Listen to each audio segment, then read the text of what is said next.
The following is a New Year's National Address by the Most Honorable Dr. Hubert Minnis, Prime Minister and Minister of Finance of the Commonwealth of the Bahamas.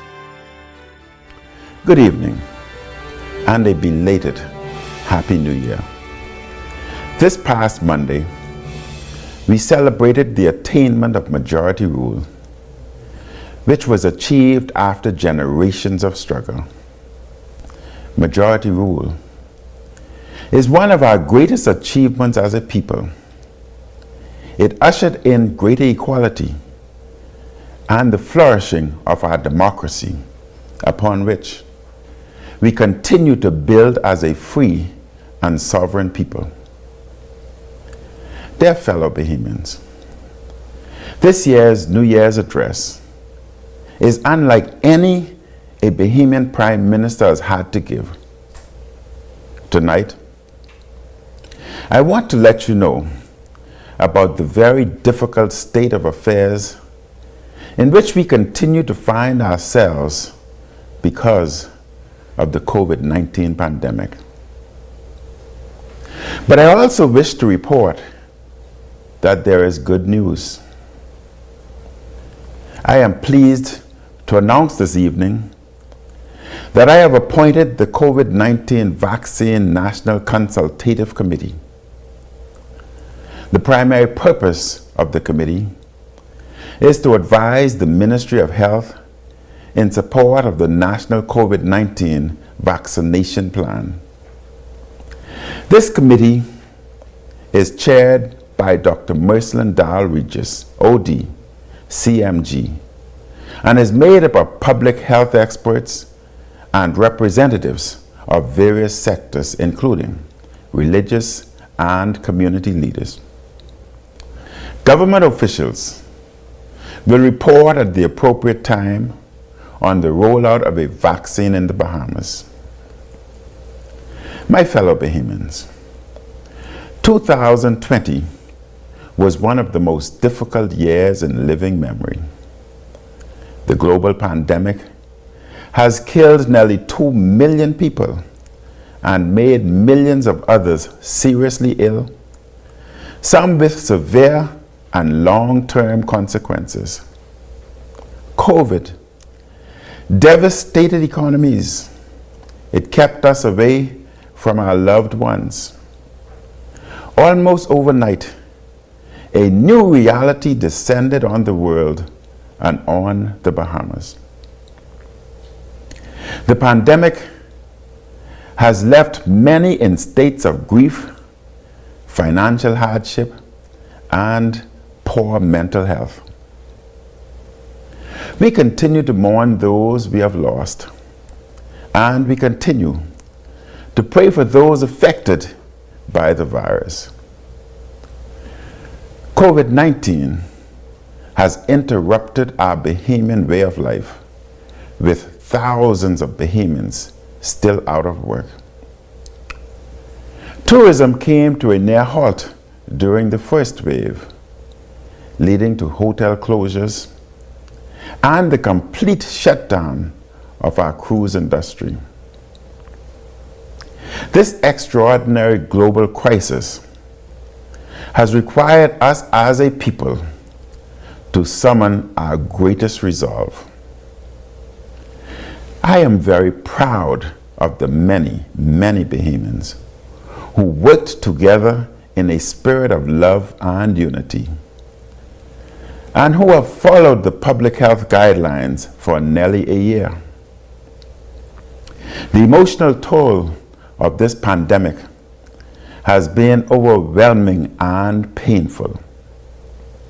A grandmother who has not hugged her grandchildren for nearly a year put it best when she said, "It is time for COVID to be over."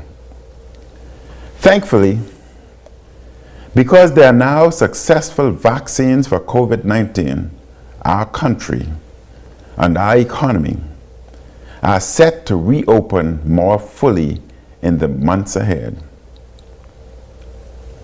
I say to that grandmother and to all Bahamians, the end is in sight. restrictions will end. We will get back to our way of life. Jobs and the economy are coming back. Last month, some hotel workers returned to their jobs. But we still have a few more months to go, especially as the pandemic continues to rage in countries all around the world. Fellow Bahamians and residents, our main priority during this pandemic was to save and protect lives, which is still my greatest priority. The pandemic caused many in our country to be confronted with difficult decisions. How do I feed my family? How will I pay my rent or my mortgage? Do I have enough money to afford my medication? Will I be able to put gas in my car? How do I keep my business afloat? Many have had to spend their savings. Many hard-working Bahamians needed the assistance of their government. Just as my government was determined to save lives, we are just as determined to help those of us in need. To support our fellow countrymen, your government spent over $177 million through the end of October 2020 on our comprehensive COVID-19 response. The closure of much of our economy caused an immediate financial shock to many families. To help to support businesses and workers, we offered $44.4 million in tax credit tax deferrals, which funded the payrolls for nearly 7,000 private sector employees. Small businesses are part of the heart and soul of the Bahamian economy.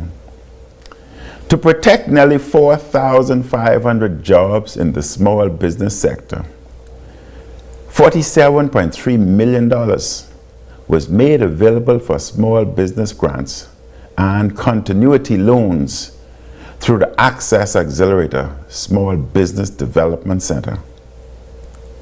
The government provided $45.5 million in unemployment support administered by the National Insurance Board. This included the extension of NIB's existing benefit programs, as well as support for Bahamians in the hospitality sector and self-employed individuals. This has been the largest distribution of unemployment benefits in Bahamian history. The government brought together the major food aid organizations and funded the largest food distribution effort in Bahamian history. $17.2 million in food support has been spent between March and October 2020, providing food for approximately 100,000 people to date. While we note the decline in new COVID-19 positive cases since its peak in the summer months, we are also painfully aware that it will take time to rebuild our economy and to restore livelihoods. To ensure that Bahamian families continue to be supported as the economy reopens and Bahamians return to work, my government has pledged to continue the unemployment assistance support to the end of January 2021 and food assistance to the end of March 2021. Further, to help boost our public health care facilities in order to protect and to save lives, the government provided $20 million in contingency funding. These funds covered the cost for medical equipment and supplies, ensuring suitable quarantine facilities if needed, and other measures to ensure the country was equipped to combat the spread of the virus. We significantly boosted contact tracing and lab capacity to process COVID tests. Here in New Providence, $9 million has been spent on major improvements to the Princess Margaret Hospital and areas of Sandlands Rehabilitation Center. The Elizabeth Estate Clinic and the South Beach Health Center were upgraded to strengthen capacity for the delivery of urgent care services at the community level. The government also boosted the South Beach Health Center to care for COVID-19 patients.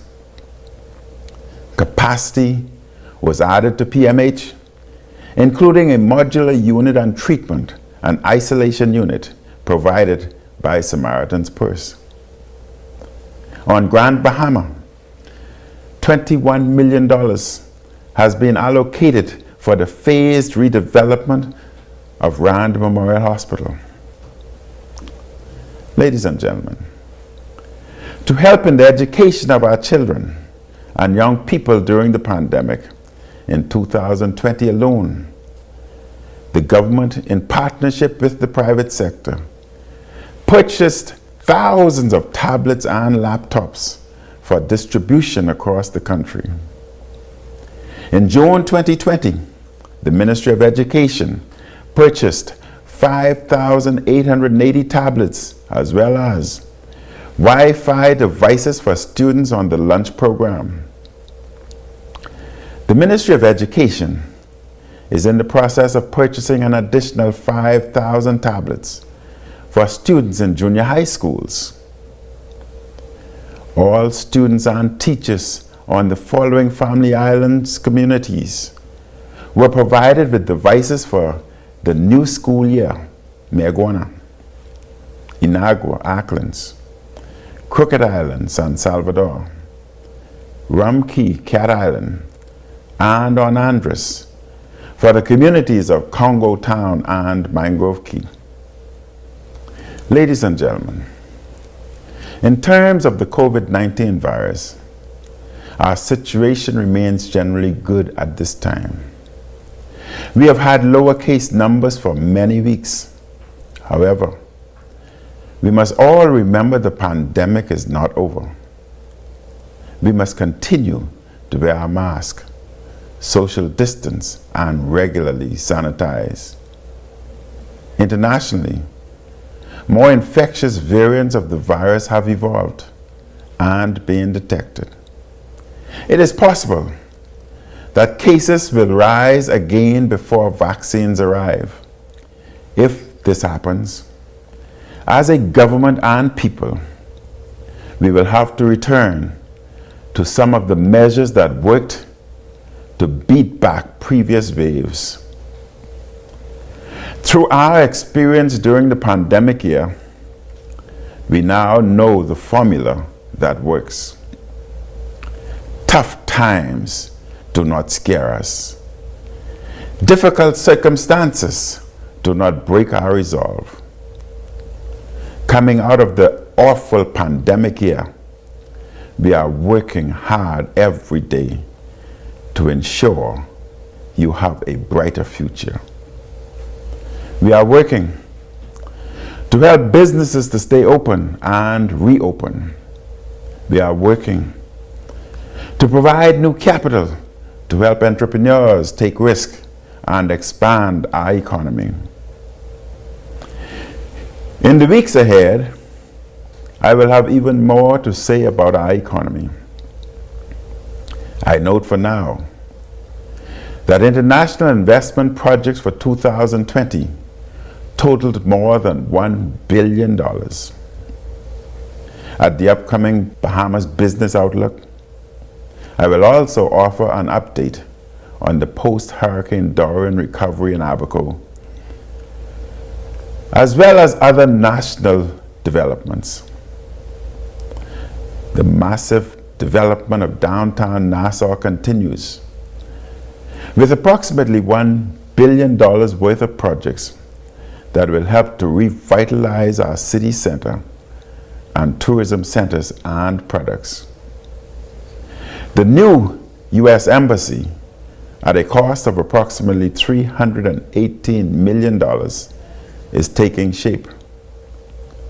The Bahamas Mortgage Corporation has moved into a beautifully restored building at East Hill Street. The demolition of the old main post office is nearing completion.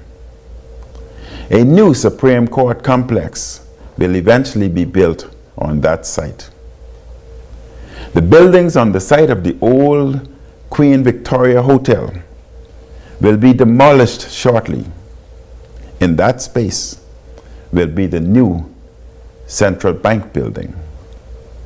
At Prince George's Wharf, there will be a $250 million port redevelopment that will become the world-renowned and new Nassau Cruise Port. A new cabinet office will be built at the site of the existing one. Government House is going through significant renovations, and over time, its building and gardens will be refurbished and beautified. Phase 1 of the new Southern Recreation Grounds is open. The $200 million plus The Point project is nearing completion in downtown Nassau. The revitalization of downtown represents jobs and economic recovery. They also symbolize a new day for the city of Nassau, for New Providence, and for the Bahamas after the horrible pandemic of 2020. With God's grace and guidance, 2021 is going to be a much better year for our country. Ladies and gentlemen, the policies my government put forward during the pandemic slowed the spread of the virus. Most Bahamians did a wonderful job following the guidelines. Consequently, we were able to have a generally open and safe Christmas. Over the many months of the pandemic, we used various restrictions to save lives and to limit the spread of the virus. We made the difficult decisions to implement curfews and restrictions, to reduce infections, and to keep Bahamians safe. As a medical doctor, I learned it is necessary to take sometimes bitter medicine early so the illness can be stopped before it is too late.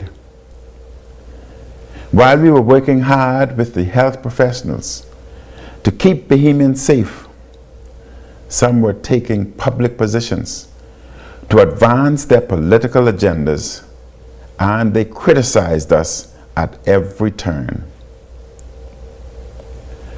Where we are today, with more openness and lower virus numbers, proves that the tough choices we made throughout this crisis were the right ones to protect Bahamians. During the pandemic year, we learned together how to beat back this virus when surges emerge. Let me again thank our frontline workers. This includes our healthcare professionals and other workers in food stores, pharmacies, police and defense force, and other services professionals who saved lives and kept our country running.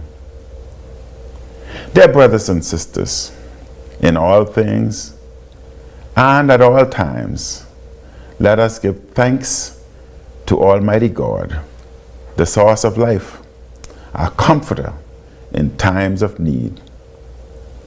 May I end this evening with this prayer that was recently sent to me. I believe it is a wonderful prayer for a new year.